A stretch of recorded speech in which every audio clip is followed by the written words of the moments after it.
will be stolen away by Gangplank, who's maybe going to come for a pot shot here onto Nico in the middle, who obviously is playing the Galio. Now let's keep our eyes on that bottom lane. Already we're seeing that Corki has taken a little bit of damage, and I expect to see a fair amount of early aggression. Obviously, Corki going for boots and pots right off the start. Doran's blade for 2 times on Ashe, which suggests to me that early harass is going to be put down as much as possible here. Yeah, certainly. I'm just having a quick peek around at if anyone's starting any funky levels with the skills. Obviously, it's something we can see. We just simply need to click on him. If you are using the spec mode, or if you're just also getting used to the spec mode, all you need to do is click on the hero. Gives you exactly what they're building, what their skills are. It's all very handy, along with obviously the gold function. It's great to have spectator mode. I've got to be honest, to have it and on the live realm and all working and no issues, no mess ups, no. Touch wood so far. It's been good so far. Yeah. But at the moment it is a much slower start, and of course it is the grand final. 500 euros up for grabs, I believe, between these two teams here. So I guess the November finals are probably going to be soon as well. Actually, it's next week, isn't it, I believe? No, next week is the West finals for October, and then I think a week after that, or something like literally a day after I get back from WCG, is then it's the 15th. We were talking about it earlier. Oh yes, the release of Star Wars. The release of Star Wars, the Old Republic. You were trying to make me do LOL casting on the day of release. I gotta be honest, I don't think it's gonna happen. Actually, no, we get back on the 12th or 13th, don't we? So it's not too bad. But yeah, doing it on the day of release is not gonna happen. Here we go. Nocturne's creeping in towards the bottom. He has got himself into position, Backlund there, and Clairvoyance has gone down actually on their own jungle, so he won't have seen them. So it's whether a case of they can catch out Winner or Pilot. Well, they'll try and draw them out here. You can see that Ravenous is trying to bait them. He's just standing there like a pudding next to the bush, trying to bait Leona out of it. It's not really happening though. Backlund had just backed away. I think they're going to try and take a peek here. Ashe is going forward. There they do go through. Now they're going to go for the Winner. They do get the silence on him as well. Don't think the fear proc's going to work in time now. He's just going to back away from that one. 2 times didn't even bother trying to follow on with any volley or anything. So nothing coming of it. Up the top there you can see Yorick again doing a lot of harass on towards Aurelia, so having a great job, and I completely missed that one. You know what, I actually skimmed past them in the middle and it didn't look like anything happening. Yeah, I managed to catch literally the death animation of Galio, which is obviously not ideal, but really going quick. Actually up at top we could see a kill coming out here. Yorick's done so much damage to Aurelia. She's got around about 200 HP still left alive, but once these minions are on the turret, maybe we'll see him go in there. We'll just drop the ghost down just for annoyance, maybe more than anything. But they've got a great thing about Aurelia, getting herself up to half HP already. Yeah, it did have a health bot running, and as soon as obviously he hits 6, he's just going to be able to ulti his way up. Looks like he's going to go back and buy though, but again, that is Bjergsen picking up first blood, building kills. He did incredibly well last game, and let's see if he can build up one of those crazy scores this time around. Lleague certainly won't want that. Down the bottom, CS-wise, let's have a look between them. 36 to 34, very even, all square. Obviously the kill advantage is going to give Bjergsen a slight edge in now. It is only 33 to 30, and obviously Nico back quite early on because it was prior to level 6 actually. He's still only level 5. There's a ping going down, so they've obviously just placed that ward in there, and they've just warned about it. Aurelia has returned to top, got himself a long sword and boots. Yorick now returning with a Tear of the Goddess and boots. So still very steady. It's almost like what we used to now. This is getting back to, instead of that all the craziness that we had in the first 2 games. It's leveling itself out here. We will soon see when things start kicking off. I've not really been keeping track of the 2 junglers. Backlund obviously was trying to have a poke down the bottom. Not really been following them. Deficio has, looks like, completed his run. He's at level 5, has got the blue and red on. But there's a ping on Dragon actually from Lleague. I don't know if it was Backlund. There is a ward that Backlund's just gone straight past, which is why Bjergsen's going to back straight away. Yeah, Backlund moving himself back there as well. Up at the top, meanwhile, Furano, constant harass that he's putting down onto Aurelia. We're going to have to keep an eye on that because things can turn pretty quickly. In middle, we do have Nico back into his lane. Philosopher's Stone is already built up there. We'll see what Bergson actually goes back for. His double Doran's ring already at the bottom. Very, very even. It's a very quiet game, and the CS is just one difference on that bottom lane. Middle is 10, but due to that kill, obviously, earlier on. Now we have Luftwaffe with his ulti. He's going to start to put a bit more pressure, or try to at least, onto Firano. But a very quiet early game here. 1k gold difference. Obviously with that first blood going over to CU. From the middle there with Bjergsen. Ping's going down into that bottom lane. There is a ward in the bush from both teams, which I don't think Winner quite knows here. He has been connected onto a couple of times with those volleys from Ash, but they've gone across the minions as well. And just generally, a slow start to this one. Both teams playing super serious face, knowing 500 euros or nothing from this best of 3. Yeah, exactly. Just that single first blood, which unfortunately I missed. I think you just about caught the tail end of it from Bjergsen. Taking down Nico in the middle. I'm still not convinced by Galio in the mid, you know. The whole point of middle is it's building up your AP carry. Galio is no AP carry. He's trying to build up as a tank. He's getting ripped apart by Bjergsen in the back end there because he's just got no output damage really. I mean, he can do a little bit of poke, but the whole point is you're building up towards the end game where your AP can really destroy people. And you're not getting that with a Galio in the middle. So I'm not sold on it, which it's the reason that it stopped originally, and we see obviously EU Nordic East here is bringing it back, the meta back. It's obviously how it's worked for them, but I'm not convinced. I think it's a little bit old in the meta style there. Doesn't really work out. I'm sure some of the top AP guys could argue the point maybe if they have a better version of it, but then again, most of them probably want a top AP in mid. I don't know, but at the moment, Deficio has returned to mid to cover off, while save really Nico getting free farm, which he's still getting anyway. Actually, didn't get that last CS there, but Deficio, he was brilliant on Fiddlesticks. I'm yet to see really any proper gank attempts though from him as Gangplank. He is up to level 6, I believe. He's just about hit it. He is 7 now, so we've not seen him really going for any gank attempts yet. Cassiopeia just warding up again. We do have Nocturne again trying to position himself down the bottom. Remember, his ulti can come in from a long, far distance away, but they are playing very, very passive down the bottom. CU are well aware of the threat, and Winner just going to play us that ward up Dragon. And again, looks like Blue just being passed across to the 2 AP carries. Yeah, I mean, 10 minutes into this one, and it's a very, let's call it a stable lane phase. There's not all that much not all that many ganks gone down. We're just seeing those wards go around in the Dragon area, and both supports are having exactly the same idea. I know, I'll stick a pink ward down, and then we can root out their wards. Well, just good timing from Leona actually to go in there. At the moment, we have seen Ash go back. What has she bought? And BF sword. Straight off the bat there, and yeah, that's what you get from that stable lane phase where not too much harass has gone down, not too much damage onto either AD carry, and in terms of CS, they are currently 95 to 77, so Corki doing a good job of taking that time when Ash has been out of lane to get things moving. Nocturne is coming over for a bit of a sniff once again. They may think about it now that that BF sword is there for Ash. Obviously, she started out with the Doran's blade. Corki boots and pots. Actually, still got all 3 pots left from that one.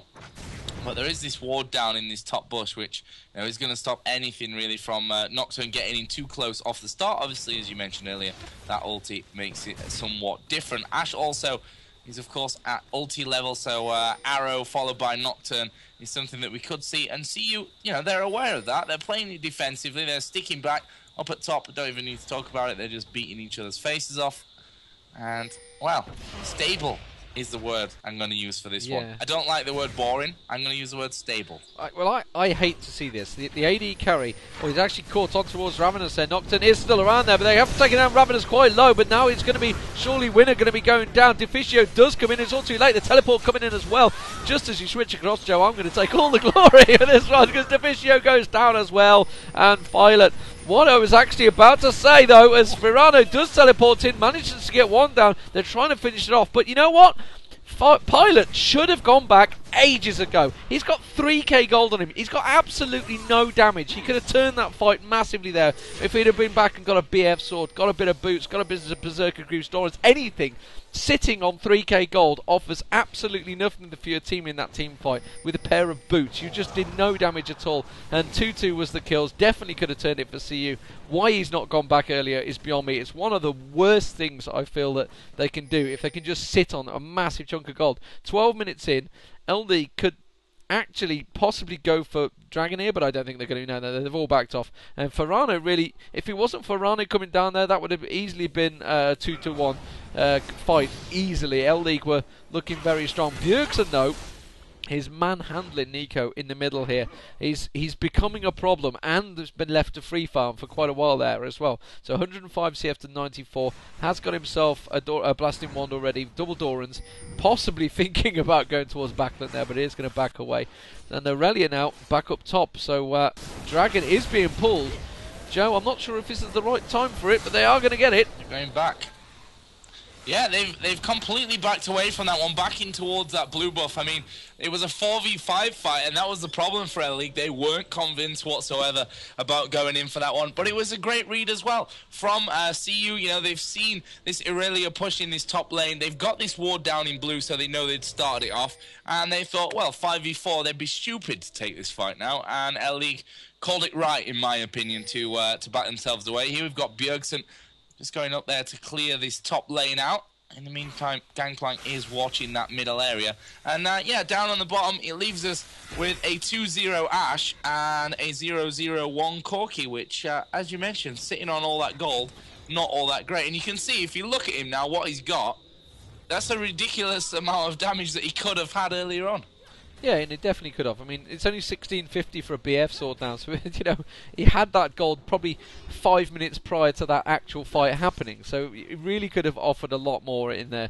Obviously, he's building up towards the Sheen, he's got the Dorans and Berserker Greaves, but yeah, it really could have offered a lot more, and instead, two of his teammates went down while he was sort of having to hang back, because really, he didn't have a lot to offer. Anyway, ranting aside, Manny Moon and Giant's Belt for Yorick at the top, obviously building up towards that Atmogs, so he's probably going to go back and get himself 3 wards. Nicely done. Feeling obviously a little bit paranoid at the top there, trying to position himself out. And we do have Nocturne trying to sneak across the bushes there, but Yorick was watching. I did see the pings go down. I'm pretty sure that was their pings. Nocturne Bjergsen. Bjergsen has just warded up there, and L-League are well aware of that. They are very quick on these wards, aren't they, with the pings? They are very aware of the situational positioning of them all. And there you go, immediately Firano just popping that ghost down in the bush to try and catch out Nocturne. Nocturne has stayed here, so we'll keep an eye on that one at the top there, Joe. We also have down the bottom, we have 3 down the bottom there, hanging around. Yeah, Deficio has come in, and that's the thing with Ashe. Oh, yeah, the ulti goes off. They're going to dive in onto Firano. That was a great choice of flash there. They had Galio coming up from middle as well. Bjergsen did get himself straight out of any trouble, and that is how you use a flash to keep yourself alive, and his health is going to be right back up there with that lifesteal. Down at the bottom, Clairvoyance went off, which forced Gangplank to completely back away. There is also a ward down on this bush as well. So, you know, as things go, this ward put down right in the middle. People might wonder, yeah, why? But also a great thing to, you know, to teleport in there for CU. Although the teleport, which is with Firano, is a little bit off from finish. That ward even might be done by the time. Unfortunately, we can't see that, but in comes this with 2 times going super low. Look at the heals coming out. Heal, heal, heal, heal. Surely finished off. Yep, Deficio is going to get that one. And if you can manage to get the kill through that standard heal plus the summoner spell heal plus the ulti heal from Soraka, you're doing a good amount of damage. And this is the Corki that we were talking about earlier. You imagine that amount of damage in that team fight. Yeah, and obviously the armor penetration that comes with it. He managed to get a decent burst on him, obviously, which is why the Gangplank ulti whittled it down and managed to get that kill. Very nicely played. Good teamwork between them. And yeah, like you mentioned, that ward was placed there purely so Yorick could teleport down if required. Come actually behind them. No, he's just having a slagging match at the top there. Bjorsen is has force. Looks like Nico going back to buy again. Bjorsen with that blue buff just a second ago is probably building up towards a Rylers, I'm guessing there.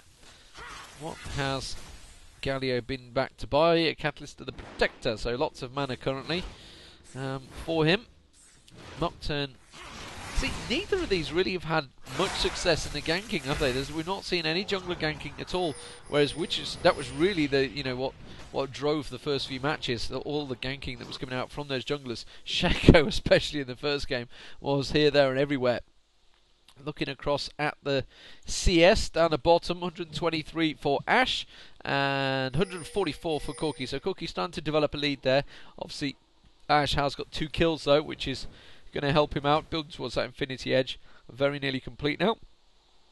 Looking like he's also going for Mercury Treads as well. So instead of Berserker Greaves, obviously fearing the Cassiopeia AP. And Firano again just pops a bit more, but Luftwaffe's not really in any trouble now. Has got the Phage, has got the Wriggles, and can just lifesteal his way back to full health no matter what Yorick throws him. So it's going to be a pretty stagnant stalemate at the top. So forgive us if we do miss a kill up there, because I try to avoid looking at it unless I really happen to spot them poking each other for a long time. Yeah, I mean, you can basically leave them for 5 minutes stood right over each other on the minimap and still not a lot's going on. You can see there actually a fair decent amount of damage put out here from Luftwaffe. He's managed to get Firano down to around about half HP. Wow, did you hear the German twang of the R there? That's ridiculous how that stuff happens. Pink ward down on the Dragon, which is obviously going to mean that's a wasted ward from Leigh. And we do have Gangplank in middle. Are they going to try for something here? No. Nikod is actually going to back his way down towards Dragon, which is going to be... Wow, it works out pretty nicely in the end because that pink ward is there. Leon is actually coming around. Does have the oracles, as you see Nikod just burn a couple of his abilities. But they're starting to set up. You see that kind of increased ward action around the Dragon pit. That Dragon is not so far away from spawning. Both teams actually gearing up by the looks of things for a push onto this. Yorick's a little bit far back.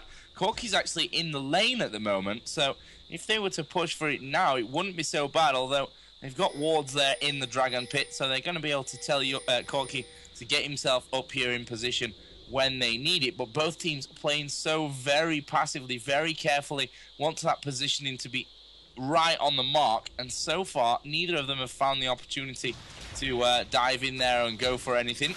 As I like that ward placement there from CU, putting it up on the top of the ramp so they can see exactly what the positioning is like from League. And they're just poking right now. Let's see, Cassiopeia does have that annoying increased poison range, and actually they're going to dive in here with Winner. Flashes come around as well. There goes the ulti from Galio, which surely will take around about a third of the health from everyone. Winner is going low. They're going to flash over the side. This is a dead Corki. No, he's managed to survive through that one. There's still 5 left alive from CU. Obviously 1 down, 2 down for League. Can they continue to push here? Bjergsen is not all that healthy, but he's got Deficio in there. Nikod is going to be slowed down. Corki trying to get that one final hit, which he manages. And what a turnaround from Corki. They've got 4 kills. Soraka walks away with full HP like, what up, guys? And, well, CU have got no HP left. And I can't believe Corki didn't even die in that. Never mind chasing there to get himself another kill afterwards. Great play. Yeah, and I actually thought it was a horrendous initiation to start with. They went in, actually Leona straight in. Yeah, onto Aurelia, so it's probably the worst one they wanted to get onto. Aurelia obviously building the buff up from having so many around it, so it's like, okay, I can handle this. Managed to catch them. Galio ulti caught them all perfectly, but the Cassiopeia ulti, when Corki was about to go down, they all came around that corner. Cassiopeia caught the whole team in it, threw all his damage down, and it just wrecked them. Absolutely destroyed them. That's just why you can see he's got 4 assists in there. Yorick obviously managing to pop out all his A. Very nicely done, and CU coming out strong now, 7-2. That really has turned the game on its head, obviously picking up the team ace there. So 7-2, Dragon as well, turned the gold. Look at that, 6k ahead in gold now. Luftwaffe diving on towards Firano there, but I don't think Firano needs to be too worried. When you see him backing away, he's actually not really backing away, he's just letting his ghost do the job, and you can see them beating themselves onto Luftwaffe. Luftwaffe can obviously just pop up his ulti when he gets hit. It's about halfway down there, so he's going to be a little cautious at the moment. Winner and Corki having a look towards Nico, but not going to happen, and the pigs go down, warning that Backlund is there. So, Shirelli reverie now on Leona. Obviously coming out 0-1-2 on top of that one, so again a couple of assists. Corky surviving through that, has got himself a Sheen and a Phage now completed, so building towards that Trinity Force, as well as the Zeal, so he's literally got 300 gold to do it, so he can buy it already. So he just needs to port back, look towards the top, it is going to be Ferrano they're gone for, the Fear Proc will go off, Galio, Gangplank, sorry, ulti is going to help out. I don't think Ferrano's going to survive this one though, he will get surely taken down any second now, quick dash, and actually it was Backlund that stole it towards the end there as Aurelio dashed in. We do see Bjergsen going up there, Clairvoyance has gone down, they're going to spot him coming up there. He's got to be a little bit cautious. Those two melees can dive onto him, he can lay out a lot of damage, 222 AP with that Roilers and Hextech in there with the Sorcerer's Boots, but he is very squishy still, so has to be cautious. Galio coming in to support, but that was a much needed kill there, Joe. They really need to get it, especially on Yorick as well. We saw Yorick in such strong form in the last game, went 9-1-5 I think towards the end. He's already at 3-1-2, so they need to take control of that top lane. Yeah, Deficio's just gone in there to try and force Aurelia away. It's not really that scary for Aurelia. She becomes so sustainable once she gets into the the teens, if you like, into those lower double figure numbers. You see him win it. Doing a bit of ward clearing at the moment, and he's actually got two right in front of him, if he doesn't miss them out. Yep. And those two wards are going to be removed from the game again. Every little helps for CU. They are that 4-kill advantage, around about 6k gold in the lead. As you see there, Bjergsen just following up again. But they've lost two towers here. The bottom and the middle outer turrets are both down. The top one only around about half HP. And they're going to push in here. So this AD support lane has gone top now, which is obviously going to cause Aurelia a few little problems. She can put out massive damage though. But you can't really defend when Corky's just hammering away on the turret the whole time. And that's, in terms of 25-minute game, not so, I wouldn't say a perfect game for CU, but they're certainly headed in a great direction, taking the first turret from each lane down, and they've got that nice big gold advantage as well. They're looking very strong to push through in this first game. They are looking very strong, despite the... Actually, they had a pretty good start. They are going to get a stun on towards Pilot there, but I don't think he's going to be too worried. Now he will be. Nocturne goes diving in. Gangplank ulti comes down to try and cover them off. They are on the tower. Leone gets a nice stun across the tower there. Oh, and very nice. Here comes a teleport from Pirano. Manages to get himself in there. Luftwaffe. Surely no. He manages to dash away. Backlund now is the one in trouble. That's going to be a flash. Pirano though. Gangplank is going to come up. He's going to pop his ulti. The rest of his team have backed away. So all, if anything, and he manages to flash straight across into a Bjergsen. So Nico coming up to support and help his team actually gets left hanging in the wind and destroyed by these mid-rival once again there. And Bjergsen is playing a stunning few games this time, really on the ball tonight. 2-0-4, got an amazing score in the last game. I didn't know what it was at the end. It was a pretty high score count, and they are surely not thinking about it. Pilot is low, can get a little bit of a heal from that lifesteal that is on the Trinity Force, but really not a fact. Actually, it's not lifesteal on that, is it? No, I'm talking out of my backside. Do take it down very quickly regardless. Kept his distance, and very nicely done. So, a Baron coming from that, 8-3 the score, and they're just going to go back and spend a big chunk of gold. Let's have a look. Quicksilver Sash actually just been bought by Bjergsen there on Cassiopeia, so avoiding the Galio stunt more than anything. Yeah. 2,200 odd gold on Gangplank, so he can go back and buy himself something fat as well. Yeah, Gangplank has, I know he's still in the middle, but he is going back right now. He's got red buff plus Baron as well. Let's see what he goes for. Warmog's not really that much of a surprise, if we're being honest. Bjergsen gets himself back into the whole lane, doing himself a bit of farming. Luftwaffe is stealing some from the jungle away from Nocturne, who's 1-2-2 at the moment. In terms of creeps, 104 to 128, so a little bit behind there. He's got to maybe step up in the coming minutes of this one. And I guess we'll be not far away from that dragon coming back into the game. Winners just dropped a ward there, which tells me they are going to settle in for this dragon. And they are there with 4 guys. Yorick is down on the bottom lane as well. And there is dragon. And we won't see, if you ask me, Leigh come anywhere near this one. Again, Irelia up on the top. She's got a big stack of minions. This is a dead turret now. This is the first turret that Leigh are going to pick up in the game. Yeah, I'm still not 100% sold on this Galio in the mid. It's not been working out for any team that I've seen pick it up, and it's just they've got no damage at the moment. They're just so sadly lacking in the damage. If and really, Irelia or 2 times, you know, if any of those disappear or go down or not in the fight, then they just don't have anything. They've got Infinity Edge on Ashe. And Ashe is so squishy though at the moment. Is almost certainly going to be the target. You can see Winner, look, he's just getting ready to try and lunge through the wall there as Ashe was coming towards the wall, so he's had to back away there. Ferrano's just going to follow up this wave. It's not a siege wave, but it's going to be enough for them to go in and on towards it. And Galio does manage to catch a couple of them all in the ulti there. They're all on the turret, but a couple of them popped out of that one back. He's going to get down absolutely destroyed by Pilot there. Managed to pull a full wave of damage. Look at Cassio peer onto Ashe there. Will take down, and that's going to be Luftwaffe surely going down. Oh no, he just leaves it. Bjergsen picks up another. Bjergsen's going to pick up surely a third here.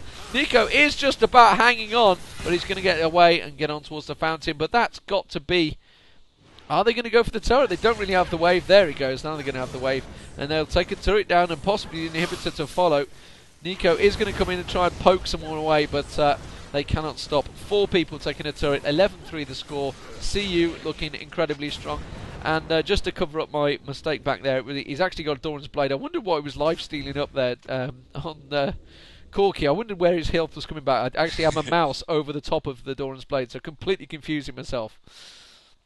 Yeah, and again we saw the, you mentioned earlier that Quicksilver Sash. Quicksilver Sash. Apparently not good for my tongue. And again, we saw Bjergsen get straight out of that Galio ulti, and while everyone else was focusing on picking up the remains from it, Bjergsen was off to the left-hand side of the team fight and just spamming those abilities down there and doing so much ridiculously large amounts of damage. And again, he's 4-0-5. Last game for me, he played amazingly on Xerath. He had a massive score there as well. He's already looking like he could be man of the match material, although Corki, you know, 3-0-6, had a bit of a hard time in that lane early on with the boots and pots. We kind of called him out on sitting on 3k gold, not going home with it, but he's turned this game around. He's doing brilliantly now. Yeah, he was actually up to 4k, I think, before he finally went home, which is practically buying a Trinity Force on its own. But yeah, pretty crazy. Oh, Backlund nearly got caught out there. Does manage to get slowed by Leona, but gets out of it nevertheless. And that would have been surely game right there. Nobody can get caught out. It's 11-3. They have to be as a 5-man defending this push. And CU are ready for it, but LD don't seem to be in a position. Now they have. That arrow's gone array and completely missed. And CU back out and go, oh, okay, thanks for using your ulti up. They'll take that all day. It's kind of like Gangplank throwing a random ulti at minions while you're just stacking for a 5-man team fight. It's one of those things you say, thanks. We don't mind that. But CU again going to follow in this wave of minions and just get yet more poke on that turret. Pilot will just chip away. Look at it, destroying it there. Has got that Infinity Edge now completed, along with the Trinity Force. Chunks of damage just going to come off those turrets every time he gets a shot on. And as well, Galio really doesn't have any defense to sort of stop him. If he can get stuck on him, you get that armor penetration going. There's nothing really to prevent it. He's obviously had to build the Banshee's Veil. Pretty standard stuff from Galio. But again, this is what I'm saying. Yeah. I just don't see where the damage is coming from for League, and that's why they're training every team fight. Yeah, and the ridiculous thing is they can't defend turrets with this setup because their main damage is coming from Irelia, and she can't step into a fight. Here we go, nice ulti this time from Galio. Is he going to have the damage to finish things off? Backlander goes instantly down. Luftwaffe is going to be the next target who will surely be finished off here. And actually Bjergsen wasn't even looking there at the Irelia. He was focused on the Ashe to get the kill. And this is what I'm saying, they have to step out of line with Irelia to really put out some damage early on. Okay, they've got that ultimate there from Galio as well. But CU just destroy that first man that comes anywhere near them. They're picking their targets perfectly, it has to be said as well, Deman. Not just to, you know, maybe blame League setup for the way this game's going, but CU are picking their targets perfectly in every fight that we've seen from them so far. Yeah, and well, actually, you know, they're picking for the damage dealer, which is Ashe. Take him out of the game, and what's left? Well, Irelia, but he's popping very quickly at the moment because he's kind of getting a little bit too late in his build, but he's not. He's playing catch up all the way through because he had a bit of a hard lane against Yorick. And to be fair, I'll be amazed if Yorick doesn't get banned in that next game because he's played pretty spectacular the last 2 rounds. Firano has with him, but yeah, I mean that's the problem. Like we say, the Galio ulti was pretty much perfect. It was on everyone, but doing damage. Yeah, but like you mentioned, Bjergsen was straight on Ashe, ignored Aurelia that was already low behind him. He knew the fact Ashe was the main one. Ashe is going to Infinity Edge and Zeal. He's going to bang out the damage, just take him down. He's so squishy, has absolutely no magic resist. I think he's got what? Let's have a look at him. Probably got that. Where is he? Yeah, he's got 61 magic resist, which is going to be nothing against Cassiopeia, who's currently on 496 AP with that Rabadon's Death Cap and Quicksilver Sash. So it's absolutely nothing. So it's just wrecking him. So it's just they really have played very well. I wasn't convinced about the picks to start with, obviously with Corki and Leona, but it is working very well. And actually, to be fair to Winner on Leona, has initiated very, very well so far. Caught a good couple of stuns. Look at that Baron going down in seconds. This is going to be 1-0 to CU, almost certainly. Yeah, not really a chance of getting back in this one, I think, for League. You see, all they're doing now is defending. They've got super minions actually pushing up by their 2s here on the bottom lane. Obviously pushing up here in the middle as well. And the main pressure is then going to come in from CU on this top lane. And Ashe, what can she do? She's got a little bit of poke there to come out. Galio misses his poke, and then you've kind of got this cooldown wait, and we're going to see them dive in there. There's again the moving from Leona. Again, they decide perfectly. They're not going to start the fight on Galio. They're waiting for Ashe to move out of position, wait for someone who's a more high-profile target. And what's the next move? Because everything's almost... Okay, that inhibitor's back. So they're going real tutorial style here, finishing off every turret, finish off every inhibitor before they decide to go in. Look at the damage from Corki there. Ashe being taken down to half HP. Make that a third now. And, oh, that last one even almost connected. And this is GG. There's a ton of super minions in there. Ultimate goes out from Galio. Ultimate from Ashe as well. They're trying the best, but it shouldn't work out. I mean, they've almost taken down Winner here, but look at the damage again from Cassiopeia onto Luftwaffe. Not dead, but in the midst of everything, those super minions are just battering everything. This Nexus is going to fall down, and we are going to see a 1-0 scoreline for CU in the grand final against League. Solid play. Good games, well played, say both teams. And it's good to know, 2 teams that have had such a big rivalry in the Go4LoL East and Nordic games, that they're, so friendly to each other. But a 1-0 in the best of 3. Yeah, and a solid 1-0 as well. It was really from that initial team fight over at the Dragon, and obviously down the bottom lane as well. It kind of turned around. But CU could have actually won that stronger if Corki had gone back and spent that near 4k gold he had at that point in time. If he'd have got himself a BF sword or a Trinity sort of building towards the Trinity, they really would have been turning it around. And the fact that they only picked up 4 or 5 kills in that in total. 2 of those came from that initiation. It could have definitely been a lot quicker for them, but they're not going to care because they've won already. So 1-0 it is. And next map coming up, remember this is a best of 3, it is playing for €500, so these teams have a lot of history between them. You can check them out over on the ESL website. The previous match was in the Go4LoL finals, League were the winners, but currently they are trading. Yeah, we're going to be taking a little break here. I don't imagine it'll be too long as we, move later in the day. Actually, it's only 9:10. That's what happens when you start at 6 p.m. and the games go pretty fast. I'm going to stick a little bit of music on when the players are ready to go into those next bans and picks. And, of course, we will be too. Don't go anywhere, guys. This is the Go4LoL October finals for the EU East and Nordic. And hopefully we're going to see an amazing 2 more games. Hopefully, if LE can win this next one. We'll see you soon.